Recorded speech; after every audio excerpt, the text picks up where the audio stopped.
मित्रांनो, आपण आज या व्हिडिओमध्ये सहसंबंध आणि सहसंबंध सहगुणक याच्याविषयी माहिती पाहणार आहोत.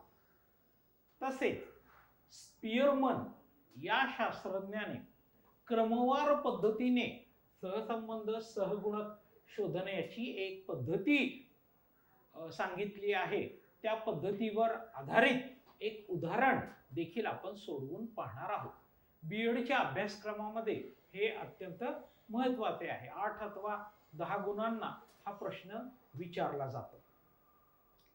मित्रांनो, सहसंबंध म्हणजे काय ते आपण पाहूया. दोन गोष्टींमध्ये परस्पर संबंध आढळतो किंवा एका चलाचा दुसऱ्या चलाशी धैर्य आढळते, त्यास सहसंबंध असे म्हणतात. म्हणजे दोन चल असणार आहेत, एकाचा दुसऱ्याचा कुठेतरी काहीतरी सहसंबंध दिसतो आहे आपल्याला, त्याला आपण सहसंबंध असं म्हणतो. आता हा सहसंबंध 3 प्रकारचा असतो. एक म्हणजे धन सहसंबंध. धन सहसंबंध धन सहसंबंध म्हणजे काय? एका चलामध्ये जशी प्रक्रिया घडली आहे तशीच दुसऱ्या चलात घडते. म्हणजे एक चल वाढलं तर दुसरं सुद्धा वाढतं, एक चल कमी झालं तर दुसरं सुद्धा कमी होतं. अशा वेळेस त्या सहसंबंधास धन सहसंबंध असे म्हणतात. उदाहरणार्थ, गणिताचे गुण वाढले, विज्ञानाचे सुद्धा वाढले, तर तो धन सहसंबंध आहे. गणिताच्या गुणामध्ये पण वाढ झाली आहे आणि विज्ञानाच्या गुणामध्ये पण वाढ झाली आहे. किंवा गणिताच्या गुणामध्ये घट झाली आहे, इंग्रजीच्या गुणांमध्ये सुद्धा घट झाली आहे, तो सुद्धा धनच सहसंबंध आहे. कारण एका चलात घट झाली, दुसऱ्या चलात सुद्धा घटच झाली आहे. आता दुसरा जो प्रकार आहे तो ऋण सहसंबंध.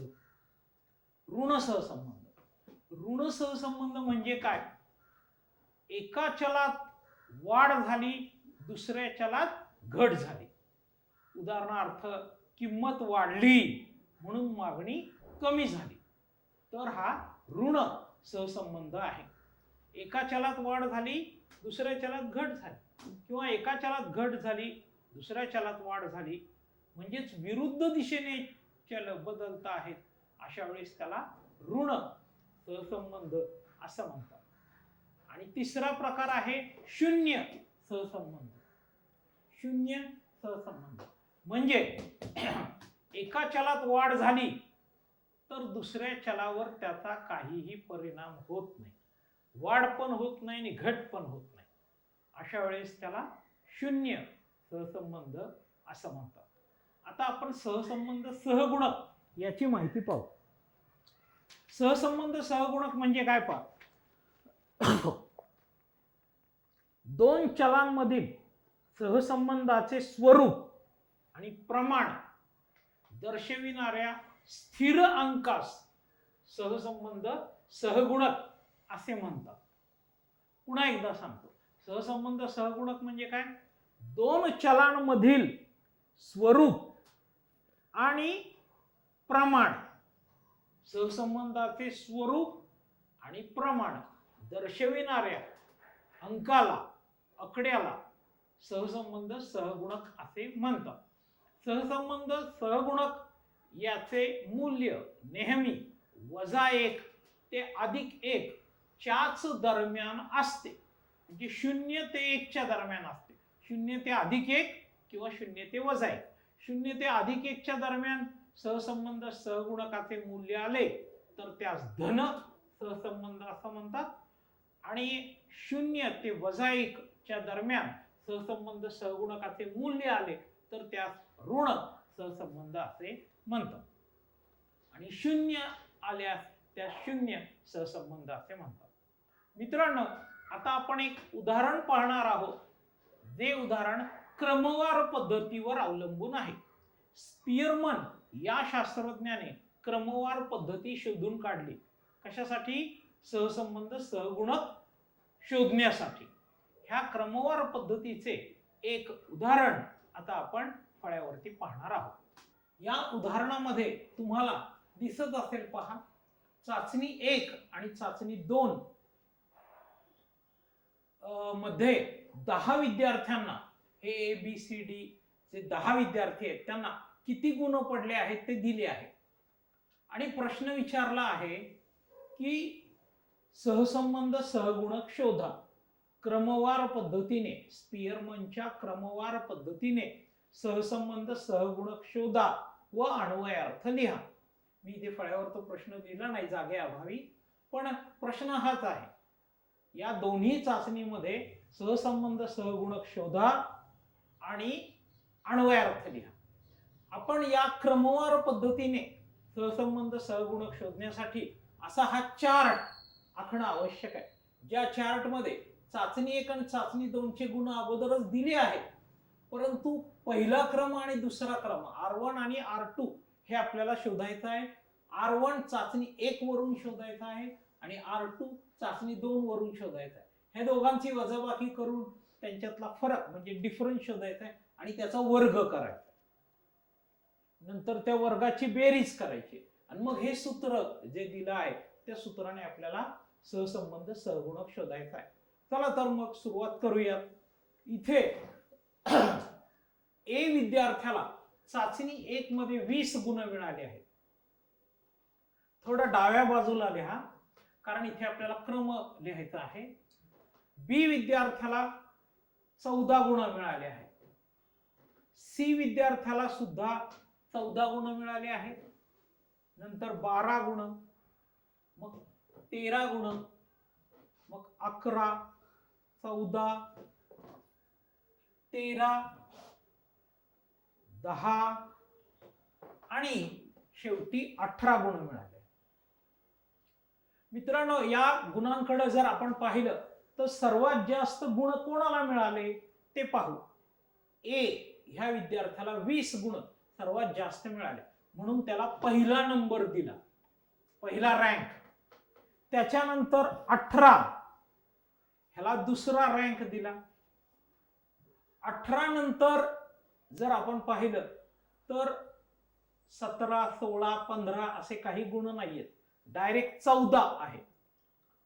म्हणून 14 मार्क ज्याला पडले त्याला तिसरा रँक द्यायला पाहिजे. पण इथे 3 विद्यार्थी आहेत, 14 गुण वाढले. मग कसं करायचं? ह्याला तिसरा दिला समजा, ह्याला चौथा आणि याला 5वा, तरी ह्या तिघांची बेरीज करून त्याला 3 ने भागायचं. कारण 3 विद्यार्थी असे आहेत की ज्यांना एकसारखा गुण आहे. जर 2 विद्यार्थी असते तर 2 ने भागला असतं. मग आता 3, 4, 5 ला 3 ने भागायचं. 5 आणि 4 9, 9 3 12.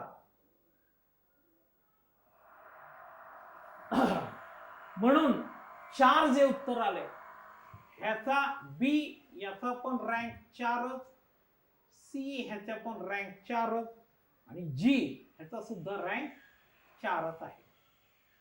कसं काढलं पहा, ती व्यवस्थित समजून घ्या. तिसरा, चौथा आणि 5वा रँक दिला पण त्यांची सरासरी काढली. आता तिसरा, चौथा आणि 5वा रँक गेला म्हणजे आता 6वा रँक दिला पाहिजे. आता इथे आपण पाहू बी, सी आणि जी यांना 14 गुण होते म्हणून त्यांना 3, 4, 5 असा रँकची सरासरी म्हणजे 4 जो रँक आहे तो दिला. त्याच्यानंतर 13 गुण ज्यांना आहेत त्यांना आपल्याला पुढचा रँक द्यायला पाहिजे. पुढचा म्हणजे 3, 4, 5 नंतर पुढचा कोणता येतो? 6. पण 13 गुण पण दोघांना आहेत म्हणून याला 6 दिला, याला 7 दिला आणि 6 आणि 7 ची बेरीज करून त्याला 2 ने भागायचं कारण त्या 2च संख्या आहेत. 13 भागिले 2 आणि म्हणून 6.5. याला पण 6.5 हा रँक द्यायचा आणि इथे याला सुद्धा 6.5 रँक द्यायचा. अशा पद्धतीने 6वा आणि 7वा रँक पण गेला. आता 8वा रँक तो त्याच्यानंतरच्या याला गुणाला 8वा रँक, त्याच्यानंतर याला 9वा रँक आणि याला 10वा रँक. आता आपण दुसऱ्या चाचणीचं पाहू. दुसऱ्या चाचणीमध्ये ए विद्यार्थ्याला 15 गुण मिळाले आहेत, मग 16, 17, एक मिनिट हा, फक्त हे जे 15 गुण आहेत ते बरोबर लिहिले आहेत, फक्त डावीकडे लिहायचे आहे. 15, 16, 17, 10, 7, 12, 10, 8, 5. सर्वात जास्त गुण कोणाला मिळाले आहेत? 17. 17 म्हणजे सी या विद्यार्थ्याला, त्यामुळे त्याचा क्रमांक पहिला आला. 17 नंतर 16. 16 गुणवाला विद्यार्थी एकापेक्षा जास्त आहेत का पाहूयात, नाहीये, म्हणून 16ला 2. मग 15. 15ला 3. 15 नंतर 12. पण 12 2 वेळा आले, म्हणून तिसऱ्या रँक नंतर जो चौथा रँक आहे आणि 5वा रँक आहे तो इथे दिला गेला पाहिजे. आणि 4 आणि 5 ची सरासरी पाहिलं, 4 आणि 5 9. 9ला तुम्ही 2 ने भागलं तर उत्तर 4.5 येतं. म्हणून याचा खरा रँक 4.5, याचा सुद्धा 4.5. 4.5 कसं आलं ते समजून घ्या. 4 आणि 5 ची सरासरी काढली, कारण जर मी ह्याला 4 दिला आणि ह्याला 5 दिला तर यांच्या दोघांच्यात संघर्ष होऊ शकतो, म्हणून दोघांनाही 4.5. 12 नंतर जर तुम्ही पाहिलं तर 10 असं आहे, परंतु तिथे पण 10 2 वेळा आहेत, म्हणून याला 6वा आणि याला 7वा. कारण 4 आणि 5 तर गेले, आता 6 आणि 7 म्हणजे इथे 6 आणि 7 ची सरासरी 6.5. 6 आणि 7 तर गेले. आता 8वा जो रँक आहे तो आता आपण 10च्या नंतर येणारी संख्या याला द्यायला पाहिजे. 9वा ह्याला द्यायला पाहिजे, 7 गुण पडले त्याला, 10वा ह्याला द्यायला. अशा पद्धतीने हे झालंय. आता वजाबाकी करायची आहे. वजाबाकी करत असताना R1 मधून R2 वजा करायचे. 1 वजा 3 म्हणजे वजा 2, 4 वजा 2 म्हणजे अधिक 2, 4 वजा 1 म्हणजे 3, 8 वजा 6.5. 8 मधून आपण 6.5 वजा केले तर 1.5. 6.5 मधून 9 वजा केले तर 2.5 येतील. तुम्ही खरं तर 9 मधून 6.5 वजा करा, पण त्याला चिन्ह वजा द्यायला पाहिजे. हो, तर मी इथे दाखवतो. 9 मधून 6.5 वजा करून दाखवतो, पण ह्याला चिन्ह वजा द्यायला हवं. त्याच्यानंतर 9 मधून 4.5 वजा करायचे. आता 9 मधून 4.5 वजा केले तर परत 4.5च राहतील, पण ते अधिक राहतील. आता 4 मधून 6.5 वजा करायचे आहेत. खरं तर 6.5 मधून 4 वजा करा, पण चिन्ह वजा द्या. आता 6.5 मधून 8 वजा करा, वजा 1.5. 10 मधून 10 वजा करा, 2 मधून 4.5 वजा करा, वजा 2.5.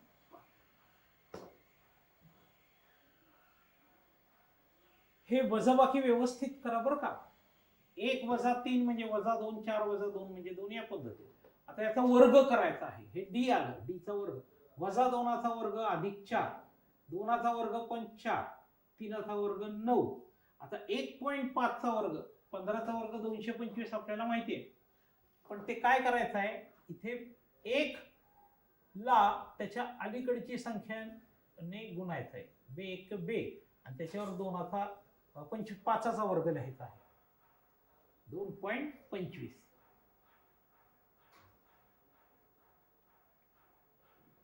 आता इथे वजा 2 आणि त्याच्यानंतरची संख्या 3, बेत्रिक 6, म्हणून याचा वर्ग 6.25.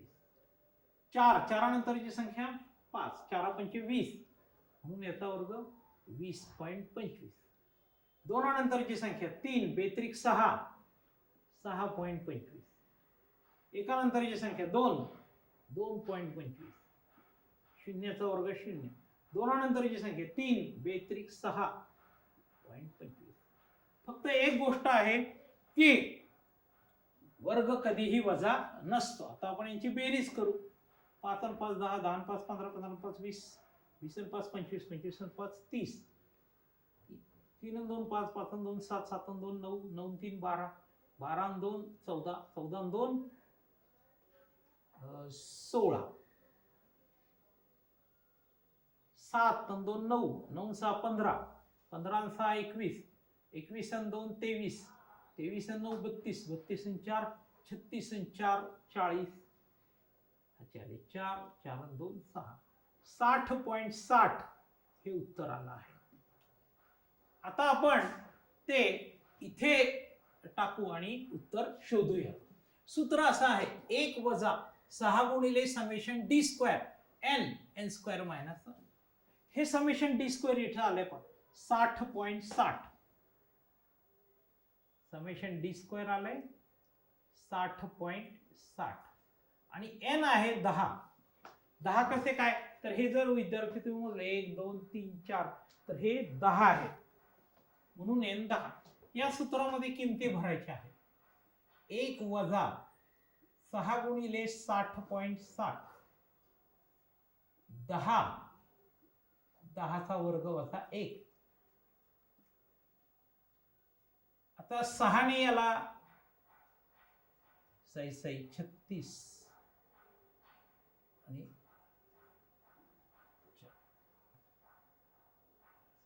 36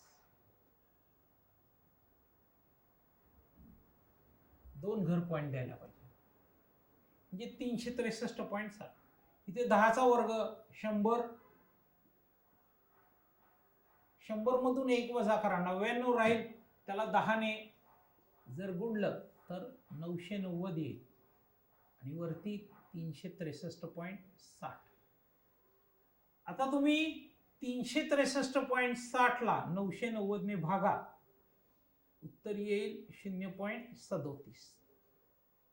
1 मधून 0.37 वजा करा, उत्तर येईल 0.63.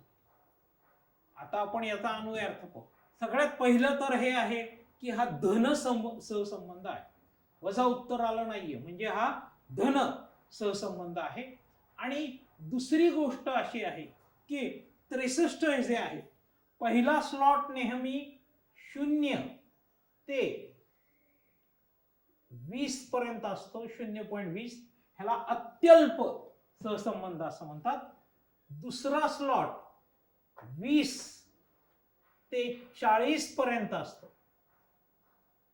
याला अल्प प्रतीचा सहसंबंध असं म्हणतात. तिसरा स्लॉट 40 ते 60 पर्यंत असतो, याला मध्यम प्रतीचा सहसंबंध म्हणतात. मग त्याच्या पुढं 90 पर्यंत उच्च आणि 90च्या पुढे अतिउच्च. मग हा जो आहे हा मध्यम, आपलं उत्तर तिसऱ्या पण नाही, चौथ्या स्लॉट मध्ये येईल. इथे खरं तर 60 नाही 70, 40 ते 70 पर्यंत जे उत्तर आहे ते मध्यम प्रतीचा सहसंबंध आहे आणि 70 ते 90 उच्च. त्यामुळे आपलं जे उत्तर आहे 63 ह्याच्या दरम्यान आहे. म्हणजे पहिली चाचणी व दुसरी चाचणी यांच्यातील सहसंबंध हा धनात्मक सहसंबंध आहे आणि मध्यम प्रतीचा आहे. 63 म्हणजे मध्यम प्रतीचं उत्तर आहे. 70च्या वरती गेलं तर ते उच्च होत आहे. ठीक आहे, मग याचा आपण अन्वय अर्थ परत एकदा पाहू. चाचणी 1 आणि चाचणी 2 याच्यातील सहसंबंध हा धनात्मक आहे आणि मध्यम प्रतीचा आहे. इथे मित्रांनो क्रमवार पद्धतीने क्रम देताना फक्त परत एकदा मी प्रक्रिया सांगतो. सर्वात जास्त गुण त्याला पहिला क्रमांक, त्याच्यानंतरचा जो दुसरा आहे 20 नंतर इथे 18 आहे म्हणून याचा दुसरा क्रमांक. पण आता जर एकापेक्षा जास्त विद्यार्थ्यांना एकसारखेच गुण असतील तर त्यांना जे क्रमांक तुम्ही देणार आहात त्याची सरासरी काढायला पाहिजे. तिसरा, चौथा आणि पाचवा त्याची सरासरी 4 येते. 3 4 5 भागिले 3, कारण इथं 3 विद्यार्थी आहेत. इथं पण बघा 2 विद्यार्थ्यांना सारखे गुण आहेत, मग याला 2 नेच भागलं. अशा पद्धतीने तुम्हाला हा क्रम सोडवता आला पाहिजे.